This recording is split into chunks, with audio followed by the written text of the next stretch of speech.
TMT established Think, which is the Hawaii Island New Knowledge Fund, and it will give $1 million every single year after it is fully constructed to the fund to help support students learning the STEM kind of education system, which is focusing on, I think it's science, technology, engineering, and mathematics, and that'll lead Hawaii students into a future of being able to work for the telescopes. So it'll help everyone in the end.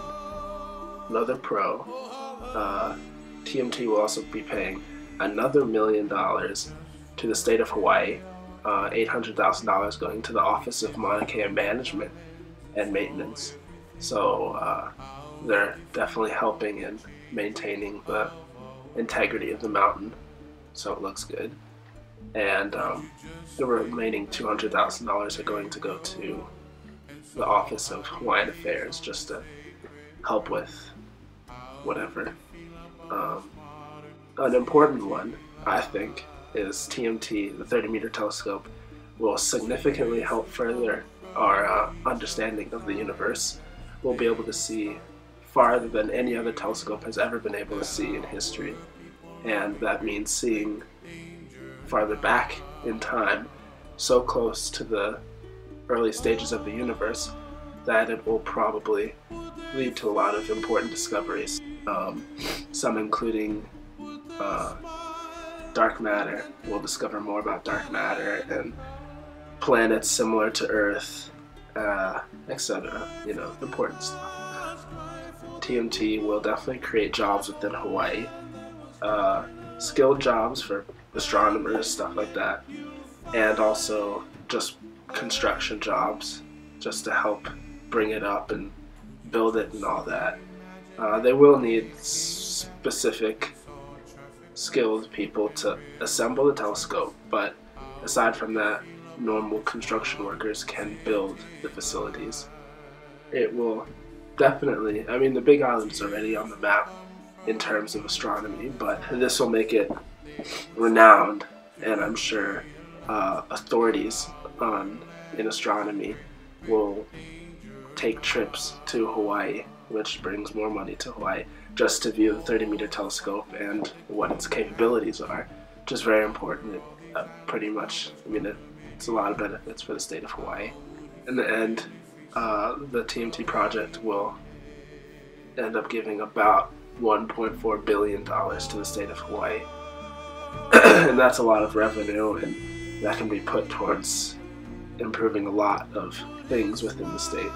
One thing that a lot of people don't know is that the 30-meter telescope builders, the people who chose where to build it, deliberately chose a place on Mauna Kea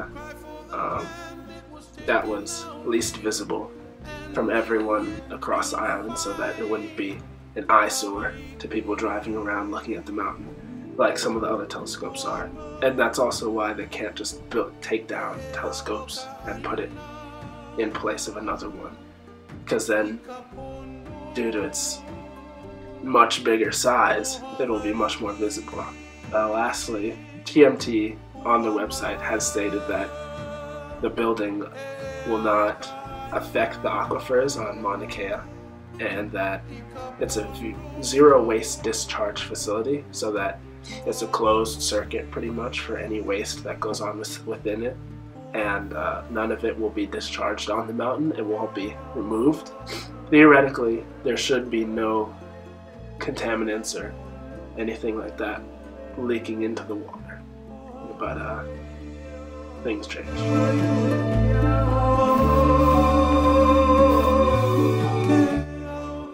We discovered that a lot of them, even the leader, we heard this out of the leader's mouth, that he is in support of the science, he's in support of the telescope and the technology.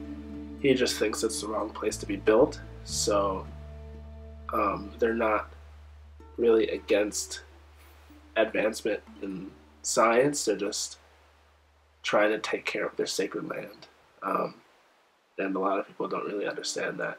Another thing they say is that technically the United States it has just a prolonged and illegal occupation of Hawaii, and therefore has no authority over what we do with our land. So it's, first of all, illegal to lease land that we don't own and sell it and build on it.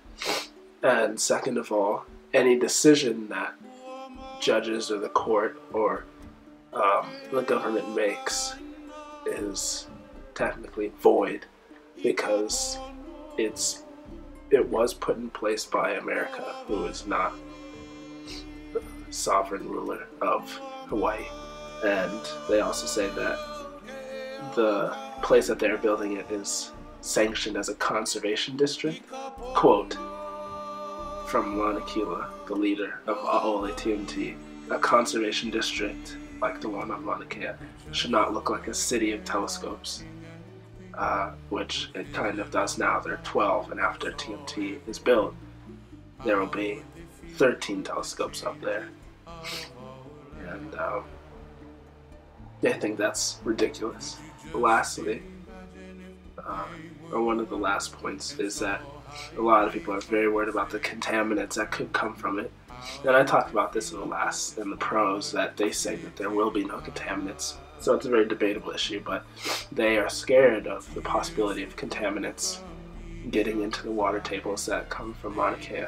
It's just whose word we take for it. They say that there will be contaminants. TMT says that there won't be. Just, it's up to you on who to believe. But most significantly, Mauna Kea is very important to the Hawaiian culture, and it represents a lot to them.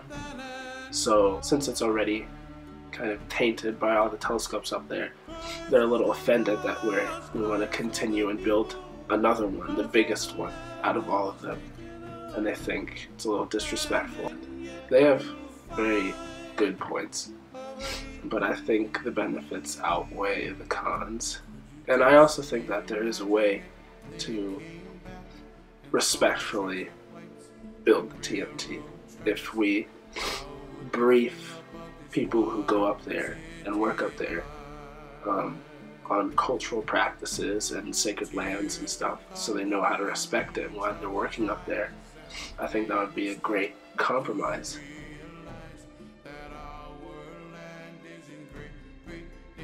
Our goal with our action plan was to inform people of the facts of both sides of the topic and allow them to formulate their own opinions upon the topic. We planned on making a website and a Facebook to show our plans, but after time we realized that the website would require too much web design skills and time, so we cut that out and stuck with the Facebook and spread that amongst our friends and families. We made some signs at home, and then went out on the streets. Taken away, and then yet you'll find Hawaii. Mauna Kea o ka aina, I ka pono